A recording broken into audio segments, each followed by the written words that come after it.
Bonjour à tous, je vous retrouve enfin pour cette première vidéo de l'année. Donc je vous retrouve évidemment pour vous présenter mes vœux. Je vous souhaite une très belle année remplie de bonheur simple, remplie de rencontres, de découvertes, d'échanges. Et évidemment, je vous souhaite d'être en pleine santé, de vivre en paix avec vous-même et avec les autres. Donc j'ai parcouru évidemment la plupart des vœux et c'est toujours avec plaisir d'ailleurs que je reçois les vôtres. Merci beaucoup pour tous vos vœux. J'ai vu aussi quelques vidéos à droite à gauche, hein, je ne me suis pas complètement déconnectée. Et du coup, en lisant les choses, je me suis dit que c'était peut-être l'occasion aussi de revenir sur certains éléments et revenir aussi sur certains posts Instagram parce que en fait je regardais les rétrospectives, etc. Et je me suis dit, oh, moi je ne vais pas trop en faire, j'aime pas trop ça. Et donc du coup, je regardais mon propre fil Instagram. Et je réalisais qu'en fait, sous certaines de mes photos, vous aviez parfois des interrogations, voilà, vous rebondissiez sur certaines choses que je n'avais pas forcément vues moi-même en postant ma publication. Et je me suis dit que c'était l'occasion de vous en parler. Aussi parce que là, je lisais tous les vœux de chacun, et c'est vrai que beaucoup de personnes souhaitent aux autres, très certainement de manière bienveillante, de réaliser ses rêves, etc., d'avoir plein d'objectifs et tout ça. Et en fait, moi, je m'aperçois que ça n'est pas du tout les vœux que j'exprime. En général, j'ai plutôt tendance à inciter les gens à s'inscrire dans le présent, comme moi, je le fais depuis plusieurs années. Et du coup, voilà, je voulais vous en parler un petit peu aujourd'hui, parce que je me dis, si je vous présente mes vœux de cette manière, je suis pas sûre que vous les compreniez bien. Du coup, je vais revenir sur l'une de mes dernières photos, parce que je me suis dit sur quelle photo je vais revenir. Et voilà, je vais revenir sur l'une des dernières qui apparemment vous a un petit peu plus interpellé que les autres. Donc c'était cette publication-ci. Je vous disais que voilà, j'avais que c'était un moment de l'année où j'avais beaucoup de réflexions, où je faisais le point, etc. Et donc, j'essayais en fait de vous expliquer que j'ai beaucoup changé ces 7-8 dernières années et que s'il y a bien une chose que j'ai comprise, c'est l'importance de vraiment vivre dans le présent. Du coup, mes souhaits sont souvent d'inciter les gens à parvenir à se satisfaire plutôt que d'être ici dans l'attente d'un objectif ou d'un rêve, plutôt bah voilà, s'inscrire dans le présent, être satisfaction, se sentir bien ici et maintenant, en paix avec soi-même. C'est vrai que c'est bien d'avoir des rêves, mais justement pour ma part, je suis plutôt du genre à me dire bah c'est bien Audrey, tu as bien avancé, ce que tu as construit c'est top, tu as réussi à renforcer ce qui était important, tu as réussi à travailler sur tes points d'amélioration, tu as réussi à consolider certaines choses, à entretenir certaines choses, à maintenir ton foyer plutôt voilà, dans une certaine harmonie, etc. Donc d'ailleurs on me demande des fois quel est mon rêve, je n'ai pas de rêve particulier. Voilà, ce qui est important pour moi, mon objectif premier, c'est de maintenir un certain équilibre, un certain bonheur dans ma vie générale et dans mon foyer, parce que forcément j'ai une famille, mon fils, mon mari, ça compte beaucoup. Voilà, mon travail au quotidien, c'est ça, et donc du coup mon seul objectif, mon seul rêve est que ça continue comme ça, et ça sera déjà très bien. Je suis beaucoup dans le présent, ou en tout cas j'essaye, je peux vous dire que j'y arrive tous les jours, ça serait mentir. Et donc vis-à-vis de cette photo, je vous disais qu'effectivement, il y a quelques années, ça doit faire 7-8 ans maintenant, j'ai entamé un certain travail sur moi-même, sur ma perception. Alors il n'est pas terminé ce travail, hein, je pense que ça peut prendre toute une vie, mais j'ai vraiment pris conscience de l'importance d'être celui que nous sommes. Je vous le dis souvent, hein, deviens qui tu es, c'est une chose qui me semble primordiale dans une vie, c'est sans doute le travail d'une vie. On peut passer à côté d'une vie sans être vraiment qui nous sommes, et c'est ce que j'essaye d'ailleurs d'apprendre à mon fils, vraiment d'être qui il est. J'essaye de pas toujours... parce que c'est vrai qu'à travers l'éducation, on a tendance à s'opposer à leur affirmation de soi, etc.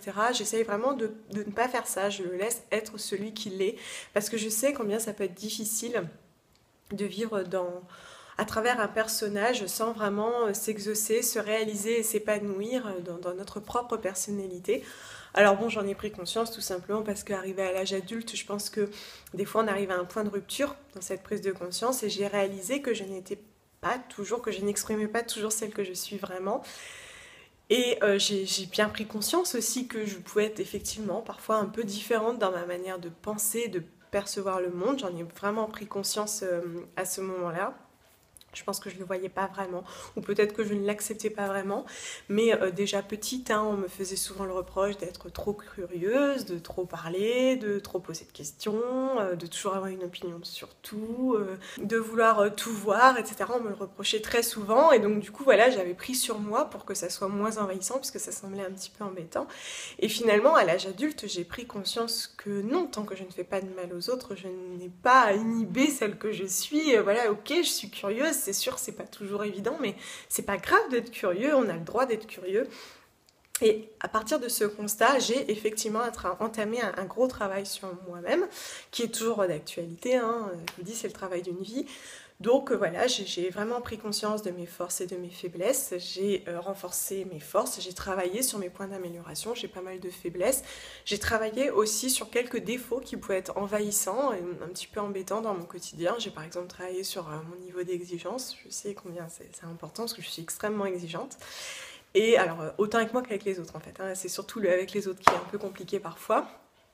Et j'ai du coup mis en place tout un tas de choses dans mon quotidien et forcément ça a eu un impact. À un moment, lorsque on se réalise soi-même et qu'on exprime la personne que nous sommes, ça peut poser problème puisque on se libère un peu de son conditionnement, on se libère un peu de ses chaînes, on se libère un peu de son éducation, on se libère de ce qui nous a été transmis par l'école, par nos pères, etc. Donc tout ça, ça demande effectivement du temps, de l'acceptation de la part de soi-même et des autres.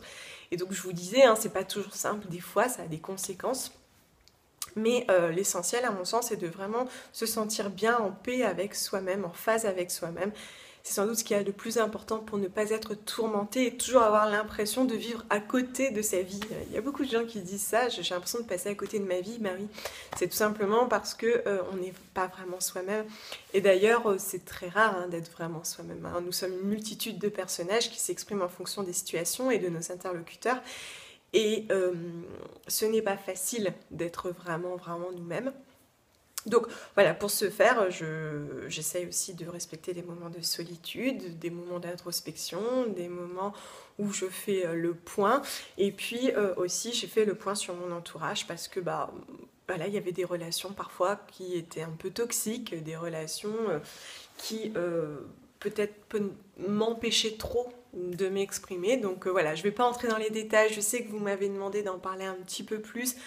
Peut-être que je le ferai dans l'avenir. En tout cas, je vous souhaite d'y parvenir, de réussir à prendre de la hauteur, de réussir à bien vous entourer aussi, parce qu'il y a des personnes qui nous permettent, plus que d'autres, de nous exprimer et de nous accepter tels que nous sommes. Donc voilà, moi je vous souhaite de vous réaliser, de vous épanouir et de parvenir à vous satisfaire aussi de vos propres réussites, parce que vous avez forcément des réussites. Forcément, c'est sûr. Il y a des choses que vous avez réussi à faire, aussi infimes soient-elles, elles ont toute leur importance, elles ont toute leur place. Donc voilà, je vous souhaite satisfaction et épanouissement. Ensuite, pour revenir sur cette année, évidemment, encore une fois, que du bonheur, c'était une super belle année ici. À chaque fois que je me dis, mais bon sang, tu es là depuis 2011, c'est quand même assez incroyable. À chaque fois, ça me fait cet effet, parce que je me rends pas compte en fait que le temps passe et qu'il y a eu autant de choses. C'est souvent mon mari qui va sur mes statistiques YouTube et me dit, ah regarde, il y a ça, il y a ça, il y a même des vidéos que j'ai oubliées, du contenu que j'ai oublié. Et donc encore une fois, évidemment, merci de me suivre, merci de m'encourager, merci de me faire confiance aussi des fois. Merci pour tous vos conseils, parce que vous me conseillez aussi énormément, vous en rendez pas forcément compte, mais vous m'aidez aussi dans certaines de mes interrogations, vous m'inspirez aussi très souvent. Donc merci beaucoup. D'un point de vue plus personnel, je suis évidemment très satisfaite, comme l'année précédente, de ne pas avoir surconsommé. Ça, c'est ma grosse satisfaction. Comme l'an dernier, c'était un constat évident. Je le vois autour de moi, je le vois en allant chez les gens aussi, que mon intérieur est moins encombré, toujours plus simple, qu'il nous ressemble aussi toujours plus. C'est encore une fois ce que je vous disais avec le début, hein. Finalement, on se retrouve en phase avec soi-même. Et je suis hyper contente. Alors, des fois, quand je vous en parle, certaines d'entre vous me disent « Oh, c'est vrai que moi aussi, j'aimerais bien, etc. » Encore une fois, je pense que ça découle de plein de choses. J'ai entamé ce travail il y a beaucoup d'années et quand on libère son esprit, on libère aussi son intérieur. On est souvent encombré d'un point de vue matériel quand c'est encombré à l'intérieur. Donc vous en faites pas, ça arrivera. Aujourd'hui, effectivement, on parle beaucoup du zéro déchet, du minimalisme et du coup, ça a tendance à être un peu culpabilisant, mais Vous savez, chacun fait son chemin tranquillement de son côté. Vous en faites pas, je suis sûre que vous faites votre part et l'essentiel c'est vraiment de rester en phase avec vous-même. Là les soldes arrivent, hein. Je sais combien la tentation va être importante, elle va être importante pour moi aussi et je vais peut-être y céder, hein. Je ne suis pas parfaite. D'ailleurs je ferai sans doute un haul dans la foulée pour vous montrer quelques nouveautés, des choses que j'ai achetées, des choses que j'ai reçues. Mais vous savez, je ne suis pas lisse, hein, mais loin de là. En revanche, effectivement, moi je suis très satisfaite d'avoir moins consommé. Il y a vraiment... Voilà, le constat est vraiment évident, je suis très très très fière. J'ai encore plus avancé dans ma consommation saine, raisonnée, respectueuse et végane. D'ailleurs, je rebondis du coup sur une autre photo. Voilà, je vous la remets juste ici. C'était une photo où je vous montrais un questionnaire. Et du coup, on m'a parlé du véganisme. En fait, j'étais chez un rhumatologue parce que j'ai des petits soucis de santé, je vous le disais. Et dans le questionnaire à remplir, on me demandait si j'ai un régime alimentaire. Et donc, je vous disais que je n'aime pas du tout répondre à cette question parce que je n'ai pas l'impression d'avoir un régime. Je n'ai pas l'impression de suivre un régime. Mais alors, je n'ai absolument pas cette impression. J'ai plus l'impression d'avoir fait des choix et d'agir en fonction de mon empathie, etc. Bref, toujours est-il que je vous mettais cette photo et que on voit très bien dans la photo que je réponds que je suis végétarienne. Et du coup, l'une d'entre eux me dit « Ah, c'est drôle, je pensais que tu étais végane et tout, machin, etc. » Et donc finalement, je m'aperçois que c'est parfois un peu flou et je peux l'entendre parce que quand je regarde mes propres publications, je réalise que c'est un petit peu flou. Donc non, je ne suis pas végane, je suis, ou en tout cas dans les textes, je suis végétarienne. C'est-à-dire que voilà, depuis 3 ans, je ne mange aucune chair animale. Donc ni viande, ni poisson, ni crustacés. En revanche, effectivement, je tends vers le végétalisme et le véganisme. Donc, c'est-à-dire que je n'achète pas de lait, je n'achète pas d'œufs, je n'achète pas de beurre. En revanche, je consomme des produits de la ruche pour me soigner en hiver. Donc pas le reste de l'année, mais quand même en hiver. Donc à partir de là, voilà, je ne peux pas être végétalienne. Je tolère le fromage. Et voilà. Et en extérieur, si si je suis reçue, il y a un gâteau dans lequel il y a un œuf, je peux en manger. Donc voilà. Donc moi, je ne casse pas d'œufs, je n'en cuisine pas. Toute ma cuisine est végétalienne. Je cuisine avec mon fils, d'ailleurs, végétalien. Et il adore. Mais voilà, je ne suis pas végétalienne. Et vis-à-vis du véganisme, en fait, nous vivons dans le respect animal. C'est-à-dire que, par exemple, nous sommes arrivés sur l'île il y a 2 ans. Voilà, nous avons acheté un nouveau canapé ici, là. Et mon mari me dit, donc évidemment nous ne prenons pas de cuir. Non, évidemment nous ne prenons pas de cuir. C'est-à-dire que là ça s'inscrit vraiment dans notre quotidien. Nous n'allons pas au cirque. Voilà, je suis contre l'exploitation animale, donc voilà, je ne vais pas, je veux pas inciter. Donc voilà, je suis vraiment dans un respect. Maintenant, je ne suis pas végane, c'est-à-dire que même si je favorise les cosmétiques véganes et sans cruauté animale, on peut retrouver encore dans certains de mes baumes de la cire d'abeille et dans mon mascara. Voilà. Mais évidemment, je tends vers le véganisme. Donc c'est pour ça aussi la confusion et je m'en rends bien compte, hein. Du coup, j'essaye maintenant de bien noter à chaque fois pour que chacun puisse s'y retrouver. Vis-à-vis de... Alors, oui, alors le véganisme, en fait, c'est un mode de vie qui tend à n'utiliser aucune matière animale et se défaire de toute exploitation animale. Donc voilà, c'est vraiment très très général, très très large. Au même titre qu'on du coup on ne ferait pas de cheval, etc. Vous voyez, c'est un petit peu tout ça. On n'irait pas acheter un animal dans une animalerie, éventuellement aider un animal dans une SPA, oui, mais pas acheter une vie. Donc vous voyez, c'est vraiment un mode de vie, une manière de penser. Toujours est-il que du coup, comme je tends vers le véganisme, forcément je partage énormément d'astuces, de réflexions, de textes, de recettes dans ce thème-là. Mais je vais essayer de toujours vous le spécifier dans les publications. Alors d'ailleurs, en parlant de ça, évidemment, Noël, ça n'a pas été simple pour moi puisque, encore une fois, j'ai été conviée à des repas où il y avait de la dinde, des huîtres, des escargots, du foie gras, mais bien entendu, je n'en mange pas, hein, mais bon, voilà, on fait avec, on essaye de ne pas juger, on essaye de rester assez ouvert. Je ne vais pas vous dire que c'était toujours facile, parce qu'en plus, je trouve que l'abondance est quand même assez costaud, quoi.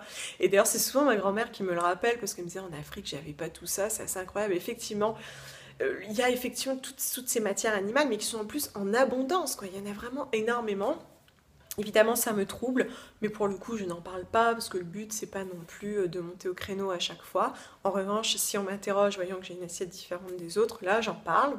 Voilà, j'essaye de ne pas culpabiliser, mais j'en parle. Donc du coup, cette année, je n'ai pas d'objectif particulier. C'est vrai que tout le monde me demande quels sont tes objectifs. Je pense que vivre en paix avec moi-même, ça sera déjà pas mal.